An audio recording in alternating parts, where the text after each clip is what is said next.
Welcome to the Talking Transformation podcast, presented to you from Cape Town here in the Western Cape, South Africa. The podcast is presented with a view to providing a platform and voice for built environment professionals and interest groups who are working towards transforming the places and spaces here in South Africa. It's dedicated to the individuals and community groups who are supporting both the formal and informal processes that are shaping our cities and our spaces.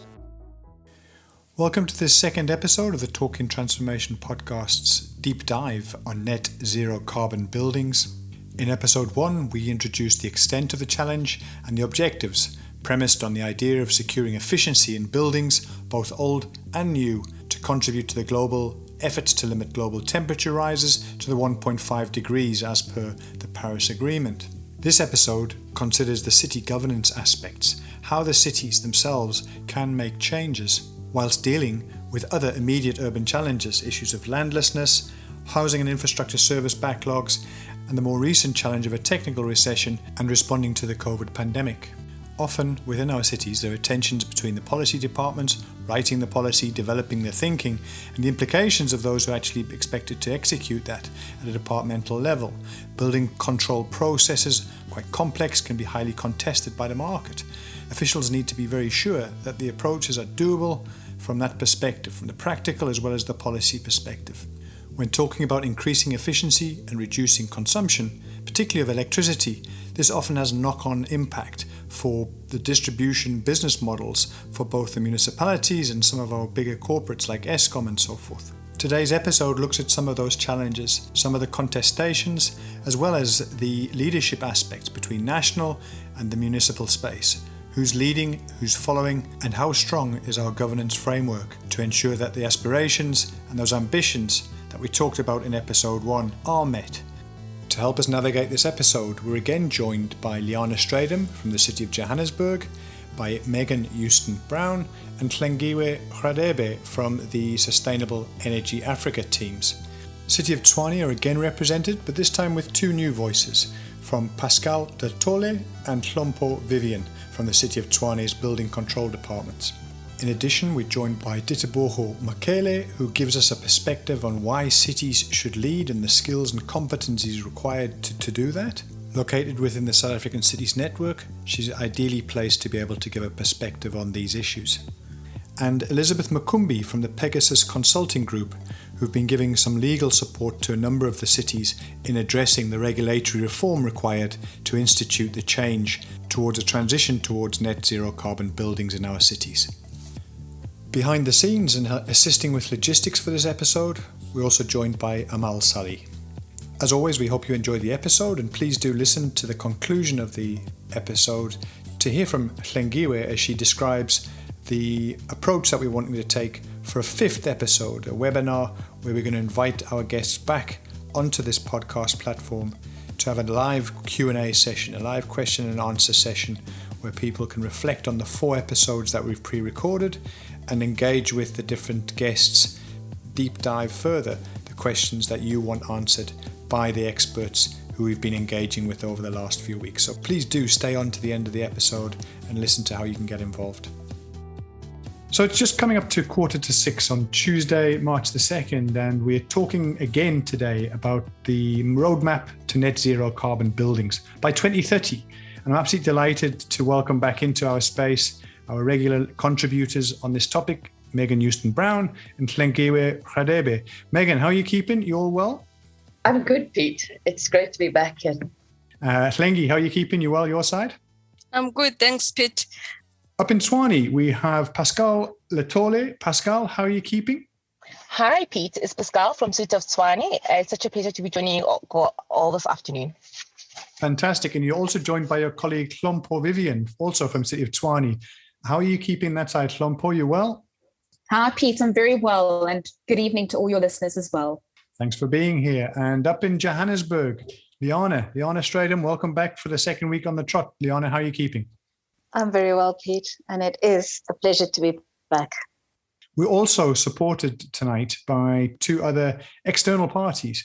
We have Elizabeth Makumbi from Pegasus and Ditebogo Makele from the South African Cities Network.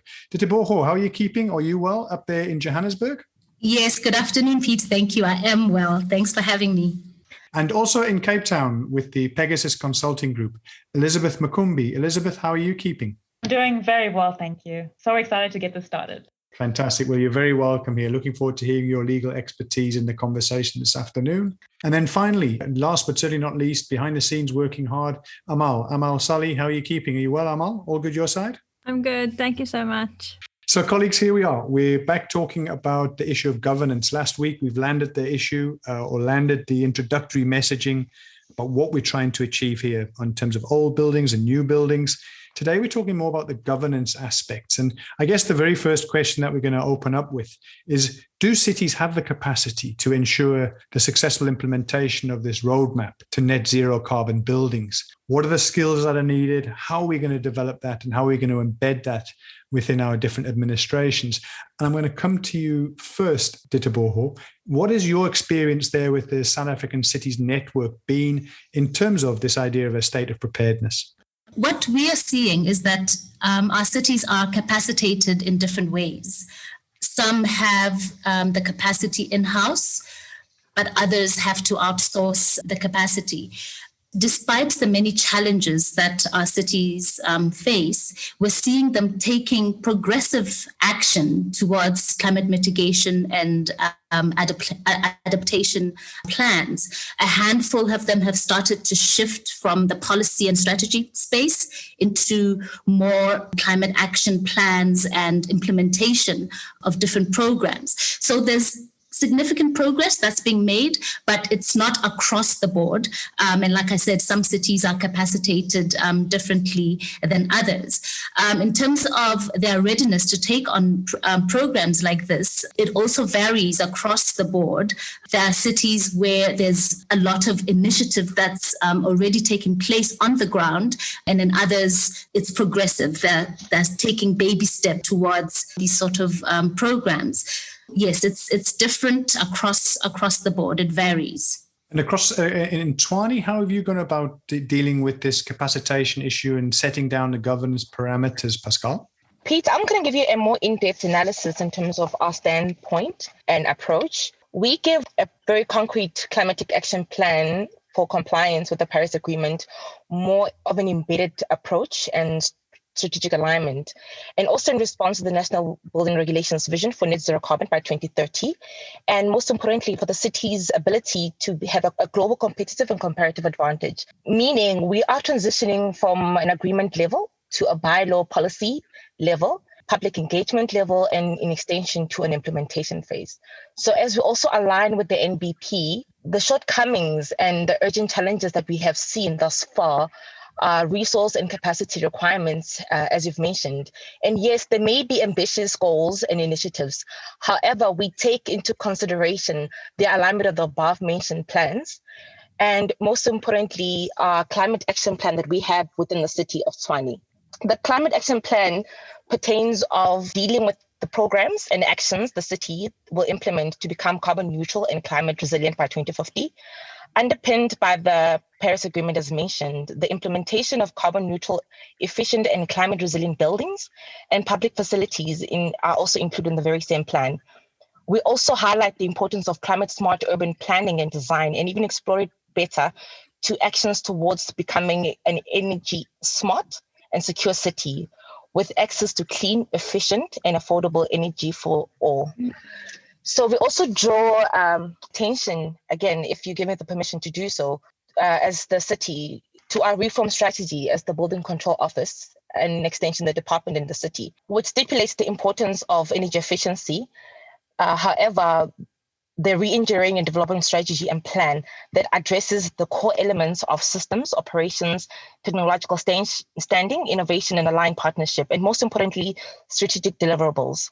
The re-engineering and enforcement of these strategic deliverables lie across resources and capacity training, the public and private sector integration, stakeholder alignment and engagement, and most importantly, the proposed bylaw and policy that's currently under review, mentioned in your episode 1, the respective training in terms of the standard and quality that is required to provide efficient and effective service delivery and overall compliance. So it's very prudent as a city that we get ourselves ready through in-depth consultations and detailed analysis, not only at executive and strategic level, but also in-depth at regional and ground level contributions, basically soliciting input respective to articulating and implementing and enforcing the bylaw and the policy, including identifying and addressing any unforeseen and possible challenges, milestones and barriers for such an ambitious embarkment indeed. Hence, we believe as a city, we are ready to implement the bylaw and the policy and embark on the net zero pathway. Hlompo, in terms of the numbers of people working there in Tshwane on these issues, how big is your team? How well capacitated are you to address these ambitions? The team is currently, or the city is currently developing its climate action plan as indicated by the SCUL. And a component of this deals with net zero carbon buildings. I think it goes without saying that a good plan is underpinned by a thorough kind of indication of what type of institutional mechanisms and capacities required. And this is something that the city will need to work on. From a net zero carbon buildings perspective, we are currently in the process of developing the policy and the standards, and the detailing around the institutional mechanisms and support required will be further addressed and unpacked. I think it's important to note as well that when speaking to the skills required to successfully implement net zero carbon buildings, for example, we need to make sure that we are cognizant of the fact that we develop capacity within the city itself, but also the capacity of industry. And this is something that the new Building Efficiency Programme is currently working on together with the Green Building Council. Peter, I'm listening to my colleagues and I'm thinking, should I be a bit more honest about it from the Joburg perspective in saying, I think capacity issues will always be a challenge for all of our cities. We are so close to the ground, yet we also function in a very complex political environment with a whole range of mandates that the city departments and the officials within the city actually has to drive. One has to be realistic, but also very pragmatic. All the cities in Joburg, we've done good assessments of what's required to implement this policy, but it is a cross-departmental, multi-sectoral type of policy. It calls for integration between our city power, our environmental unit that deals with climate change and reporting, the planning space, the building control management units, even revenue and finance and monitoring of consumption. The point I'm trying to make is I think it's important that we understand what we need to put in place to get going, but we also have to be realistic in understanding that it will take us time to capacitate the officials working with this and the systems and processes that would really allow this to be almost a seamless implementation. Elizabeth, in terms of your experience, you're coming from a private and a consulting perspective. You've been working with the different metros, giving them technical support. What have you seen when you've engaged with the different cities, the different parts of the country? What is your assessment of that sort of state of preparedness, the data that's available, the rigor that is available to the cities and the administrations to be able to not only make a difference, but also to monitor that in the short, the medium, and ultimately the long term?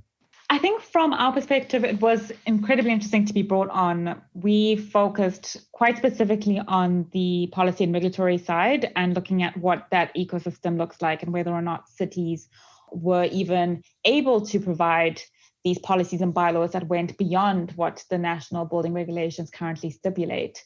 When we did our analysis, we kind of went through this process of trying to understand that, the national building regulations are a pre-constitutional legislation that was put in place and can be read with the South African Bureau of Standards, which provide the code of practice. We then read it against the Constitution to try and really understand what function and whether or not cities can even start to administer building regulations. And so ours was quite more of a deep focus dive where we did determine that cities can make and administer bylaws because Section 4 Part B of the Constitution allows that to happen, mainly because it is a concurrent national provincial competence, and also because it's a Part B function, this isn't a matter which is reserved for municipalities. once we had figured out that cities can actually have bylaws, and we were super excited for them to do so, how they were applied and how they actually started unpacking these bylaws became really important. So there were different contestations from different cities. I won't name the cities for the lack of not being too controversial, but we did get a lot of different feedback in terms of whether or not what some cities could do and what some cities couldn't. So some cities were already empowered enough and felt that they could make these bylaws, and they made amazing policies. And some cities were a bit more reluctant and felt that there really isn't that legal uniformity between our constitutional imperatives and that which is framed in our pre-constitutional national building regulations. So yeah, it's been really interesting to see and how they've engaged with their different parties and how they've unpacked their different bylaws with their different components. Peter, just to add on what Elizabeth was saying, contextually, it's very key that all our colleagues are informed that our initiatives are delegated by the Building Control Office, since the subject matter is green building, and mandated by the Building Control Officer. And it's also very key that we may be regulated by the National Building Regulations and Standards Act, and in extension SANS 10400 and 10400 XA. However, the principles that lie within legislations that aim to ensure that all buildings are healthy, safe, structurally stable, and environmentally sustainable are echoed, heightened by the importance of uniformity within the country and in extension within the cities. The purpose of and the aim of the NBR is to ensure safe buildings based on acceptable building science practices, ensuring that buildings will perform in a manner prescribed by the minimum performance requirements. Hence, with all these initiatives, yes, there may be ambitious goals. The NBR is not a handbook on good building practices. However, in simple and short way, to ensure that buildings will be designed and built so that the people may live and work in a healthy and safe environment. And in extension, currently with the net zero embarkment, efficient and effective. The city of Tshwane, with our bylaw and policy, addresses and mitigates the evident shortcomings and observations that the NBR evidently is observing.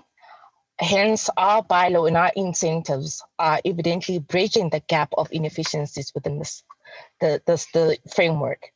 Legislatively, as mentioned prior, pertaining to the BCO's mandate stipulating under Section 5 of the NBR, in alignment to the building plan approval process and reference to the applicable law mentioned and quoted under Section 6 and 7 of the NBR, and the issuing of occupancy certificate under Section 14 of the NBR, enforces the legislative ordinance and framework in which we draw directives from, and the importance of complementary working alongside and align with respect to the framework and adhered to accordingly. So with all the initiatives that we are embarking within as the City of Tshwane, we are working complementary to the legislative framework within the country. Pete, if I can just add to this conversation, what's interesting is also the interrelationship between the considered roles and mandates of the building development management units and their relationship with the national building regulations and the national mandate that comes from those regulations. I think it's clear that it's a very strongly regulated environment with building inspectors and plans examiners very much at the forefront of applying regulations.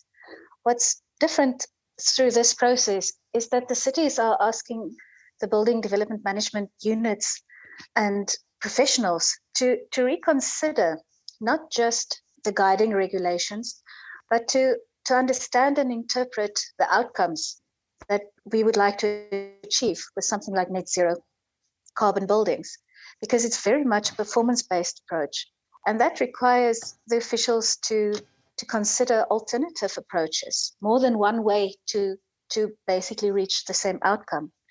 And another interesting part of that role is for the building development management practitioners, as much as other designers, to actually think of how could they be more facilitative? What's their role in training, capacitating, creating awareness in their engagements with other professionals, owners of buildings, but also communities that don't have access to all these resources. So it's a bit of a different take on just the regulatory aspect, but it asks our regulatory officials to go a bit beyond their traditional roles. In terms of the transformation of the legal side, Elizabeth, what have been some of the big challenges that the municipalities have had to face and that you've engaged with them in terms of trying to smooth that legal transition? What needs to be overcome by whom and what sort of timeframes?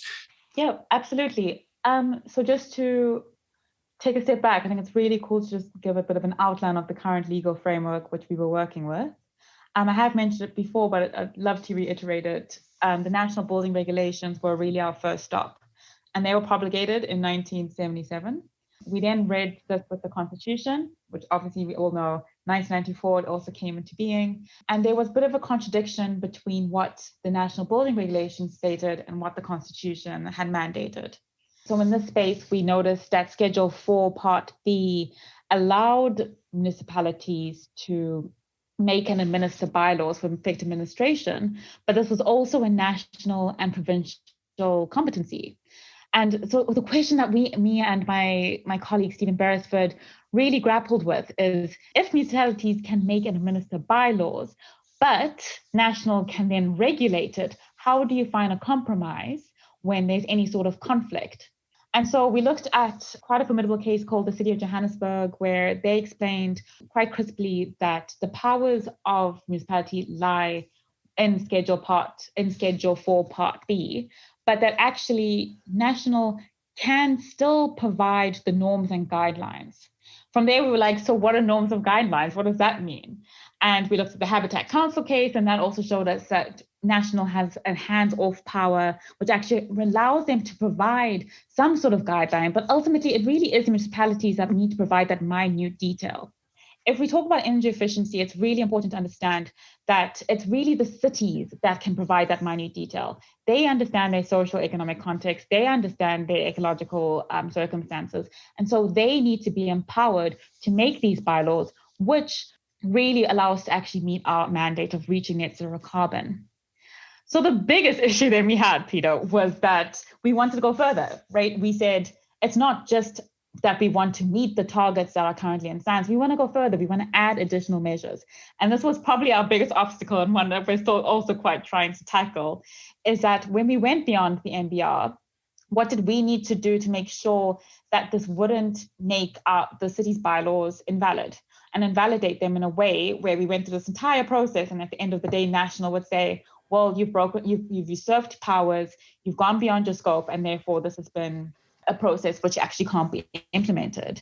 And so some of the legal challenges that we have gone through at a very high level was trying to engage with National. We did find that to be quite difficult, and to find a common ground. The lack of uniformity between our pre-constitutional and constitutional imperatives, like how do you read them together when they start contradicting and being in conflict? How do we make sure that when the policies go beyond National, that doesn't have to be a situation where cities now have to institute legal proceedings in order to change them, but are there other ways that we can ensure that just because cities took the step of going beyond National, that they can do it in a way that's actually still aligned with National, and that National actually take an approach which is far more cooperative and intergovernmental, and actually help us to frame these policies while also updating their own national legislation, such as bans. We still feel very hopeful that despite the fact that we've encountered challenges from an engagement perspective through to what we can and cannot say in our policies, that there's still going to be quite a beautiful way forward that will enable cities to really meet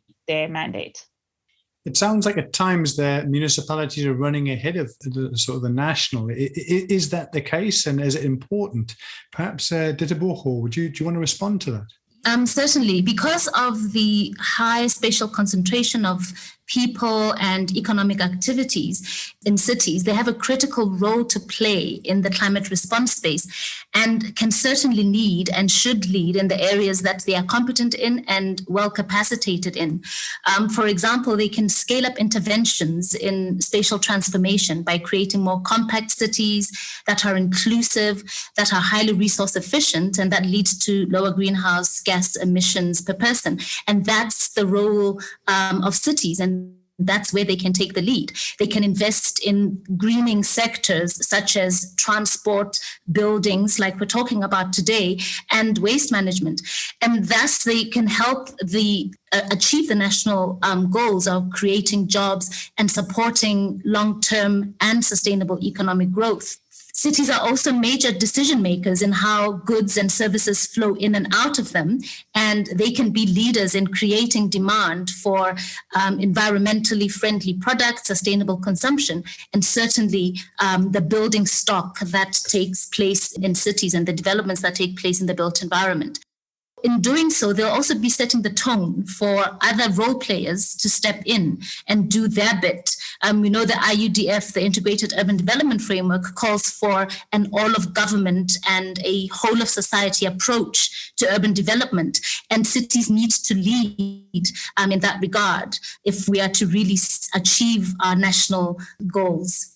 So in response to what we're seeing in our cities and the capacity that our cities have in implementing programs such as these, we're seeing that a handful of them have started to shift from the policy and strategy space into more sustainability and climate action plans and are stepping up on implementation. Significant progress is also being made in elevating the sustainability agenda as a cross-cutting theme and glue that brings together different departments in cities to work in a more integrated way. For instance, we're seeing programs that include the integration of ecosystems and biodiversity conservation into urban planning and development plans. We're seeing community-based adaptation approaches being used to address the impacts of climate change. And more, and this is what this program addresses, we're seeing a greater uptake of energy efficiency and renewable energy interventions, where some cities have even exceeded the national energy efficiency targets and are actively pursuing renewable energy interventions. And this net zero carbon building program is one of those interventions that will bring cities to becoming more climate responsive and reduce their emissions. I would also like to add, from a city perspective, it's actually so immensely exciting to work in the local government space in South Africa, but even internationally. It's well acknowledged if you read the literature on cities' roles to lead. And that's why institutions like C40 has become stronger and more influential, and cities belonging to the C40 network has been making their mark in many leadership positions, not just on climate change and sustainability issues, but actually things that relate to economic and social inclusivity and a whole range of other things. As the 4 major metros in the country, we're well aware of our contribution to the negative side of climate change. We contribute most to emissions. We really use and rely on a lot of energy to drive our economies. That realization of our responsibility is part of our motivation, I think, to reorientate ourselves, to actually start looking at, and not just start looking in terms of policy, but actually start implementing real actions that transforms the economy of our cities, and to really be responsive in terms of climate change actions, adaptation, mitigation, because we have millions of people that are vulnerable. We have 5 million people in Joburg, in Gauteng, 15 million people, give or take. It's a huge responsibility, and it's our responsibility.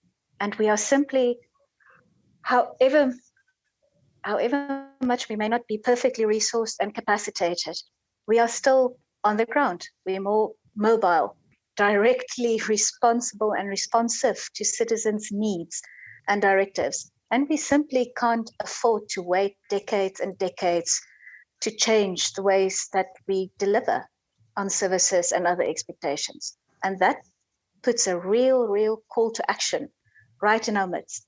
I'd like to maybe ask Megan to also just touch on the city's leadership role in the energy transformation sector that is not just reliant on national government doing certain things, but cities like Cape Town are doing immensely interesting things that's changing that landscape, and that's absolutely critical for the buildings program. Maybe just to come in there, because I think it is interesting that the buildings program is one of many programs that are happening in cities to mitigate climate change.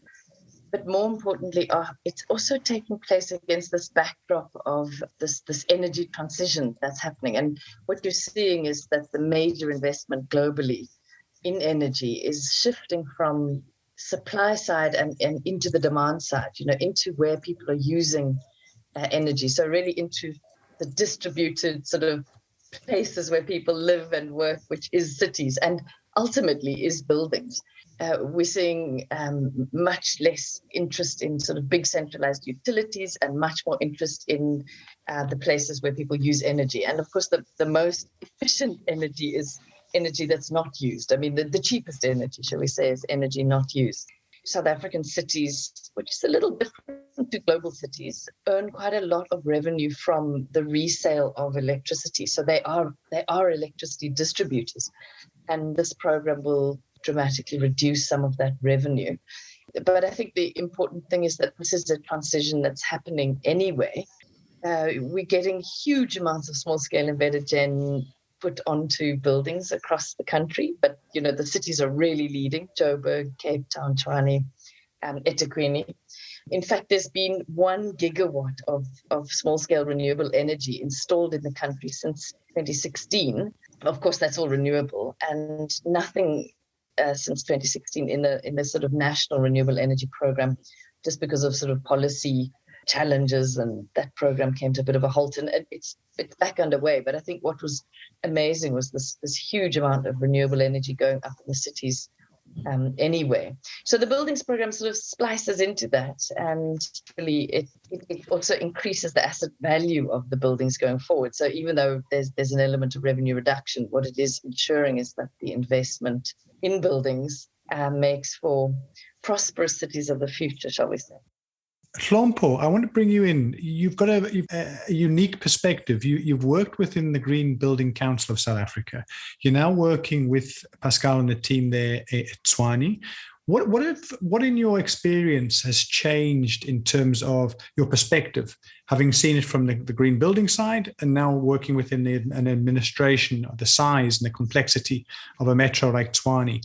Any thoughts in terms of the changes that you've seen and some of the sort of internal challenges you might have had to deal with, and how you've been able to deal and grapple with that change in the sort of administrative model and the place in which you're guiding the change? A lot of the challenges that I'd witnessed, through the Green Building Council, still persist today. And I think a core example is the cost of compliance. I think, whether it be the cost of compliance of greening buildings within the city, or by developers or property owners outside of the city, we see that this is a persisting challenge and issue that continues to arise. And of course, it's difficult to pin down or quantify, the exact cost of compliance for different building types. And so this is something that must be determined per project. And then, of course, there's the contentious issue of the fact that a lot of the costs related to green building are borne up front, mostly by developers, and somehow this has to be passed down to the consumer. So these are challenges that still continue to persist, within the city. I think a positive change that I've seen has been the willingness of industry to come on board with regards to the green building agenda of the city. Other cities that are part of this call today, we see a number of green buildings going up within the city. Some are Green Star standard or EDGE certification standard. Here I'm making reference to the Green Building Council certification standards or rating tools. But ultimately, we see a willingness from industry to move towards greening of the built environment. And not only do we see this from developers, but we see it across, the value chain. So through our engagements with suppliers, property managers, and the like, through our stakeholder engagements held last year, we've seen a real willingness of stakeholders to come on board with respect to this transition. And a lot of the feedback that we had solicited through our stakeholder engagement was therefore very constructive and focused on how we can advance the transition. In terms of current challenges faced by the city with respect to challenges that we see or foresee with respect to the implementation of the net zero carbon bylaw that we're currently working on, I think one of the key challenges is the issue around enabling this, transition from a deemed to satisfy way of demonstrating compliance through to rational design way of demonstrating compliance. And here I'm speaking more to the challenges related specifically to the demonstration of compliance and issues around enforcement. So the actual nuts and bolts of how we see implementation going forward. We need to, as cities, find a way to encourage property professionals, developers, and the like to start thinking about how they transition from a deemed to satisfy approach towards a rational design approach or a hybrid of the two. Ultimately, if we want to meet these high energy efficiency targets, that we're looking to set out within our bylaws, it is essential that there is, greater design flexibility. In terms of the standardization of submissions, one of the key challenges faced by the city as well is standardizing the submissions that come into the city. And this has a big impact on the efficiency of the plan approval process. And so, what we are trying to do to address this is incorporate checklists for applicants and for, the Building Control Office, as well as to develop some submission forms that will standardize the submissions made by applicants. And then, of course, there's the issue around building control and industry capacity building. And it's pertinent that both building control and industry have a clear understanding of what it is we are trying to achieve through the Green Building Bylaw and exactly what it is they're required to do to demonstrate compliance. And so it will be absolutely critical for the cities through communications and awareness campaigns, as well as through training, to ensure that this message is brought across very clearly and that there is a common understanding of what is required and that the required capacity is developed. A really good initiative that's come out of the program as well is the development of the ASHRAE Net Zero Carbon Guideline for developers. And I think this was a collaborative effort, including the Green Building Council, Sustainable Energy Africa, eThekwini Municipality, and the like. But ultimately, this is an indication of the fact that resource development is is critical as well in terms of mainstreaming, the net zero carbon pathway. And so this guideline for developers is an excellent example of the type of knowledge resources that we need to develop as cities. I think we've touched on the issue of incentives as well, the fact that, this is critical to unlock implementation at scale from a green building perspective and to ensure that we have the level of compliance that we'd like to see. As indicated earlier during the discussion, financial incentives come with real implications to the cities, and this is something that needs to be considered very carefully. But it is clearly understood that this is something that is critical to industry, provided industry is taking on some additional costs to comply. Do we have our bases covered in terms of the compliance aspects in the policies and so forth? Do you see that we've got most of the boxes ticked there? Or are we still have work to do in that space? And again, I suppose I'm looking at it now less about whether Twani's ready, Joe, but I'm talking about as a collective. When we initially developed our policy template for the cities to use, one of our suggestions was to omit the deemed to satisfy route because and as Lompe said quite nicely, so that people can start transitioning slowly into the rational design space. And from a legal perspective, this is actually quite a contentious thing to promote because they're actually saying that even though national legislation allows you to use the deemed to satisfy route, as cities, we're saying, please don't, because we want to be able to achieve net zero carbon because of all the benefits that will come from it. From a legal perspective, we've been grappling a little bit more and more with how we can address this gap.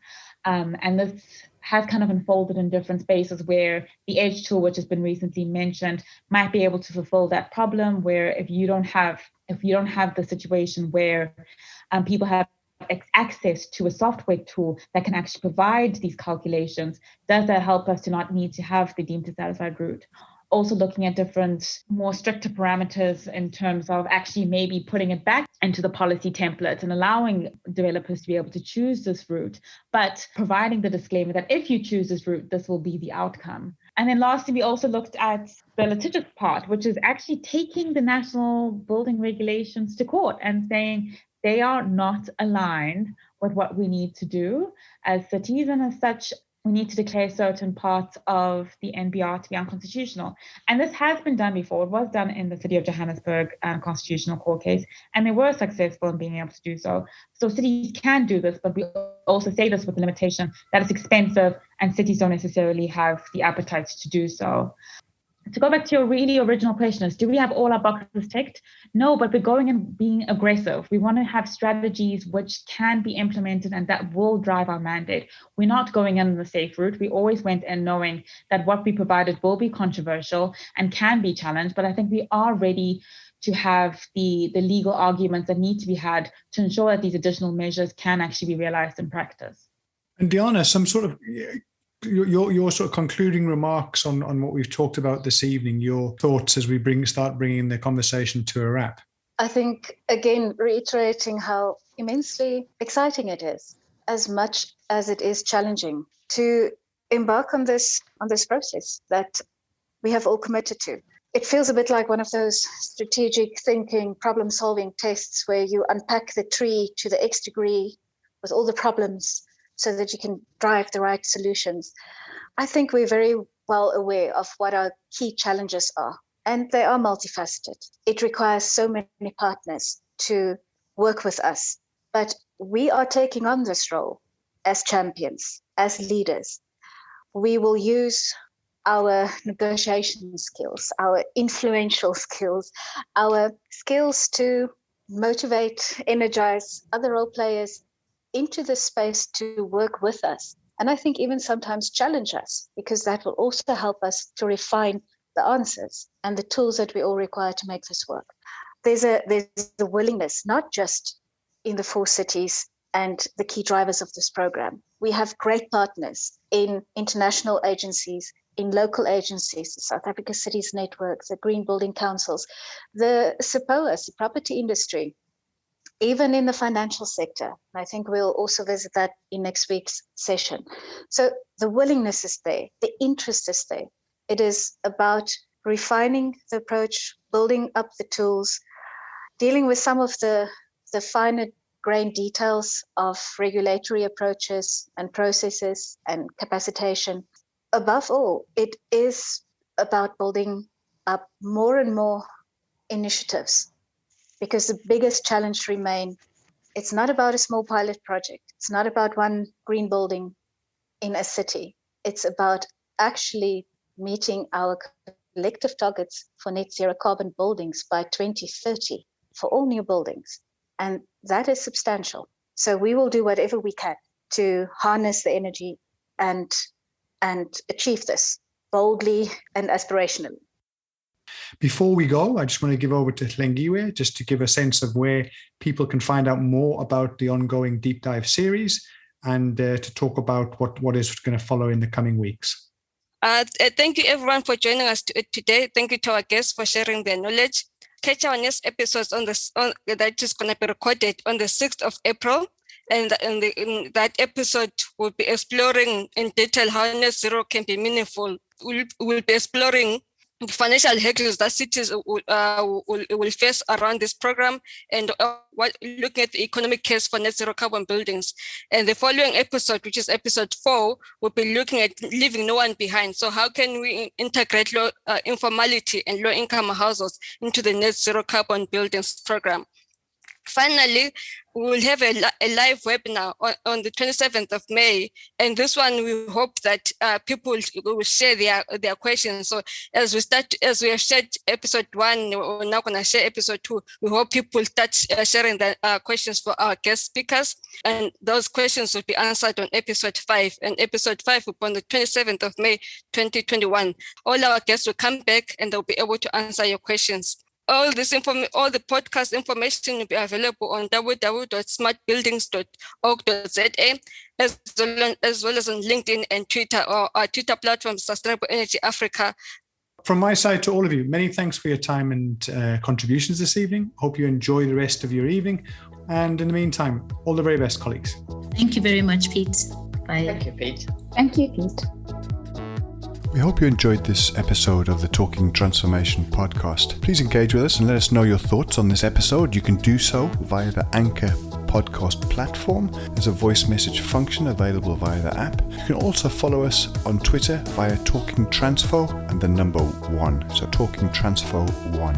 Our theme music is kindly made available by Tribal Need. Find out about the music, the street art shows here in Cape Town and Europe via tribalneed.com.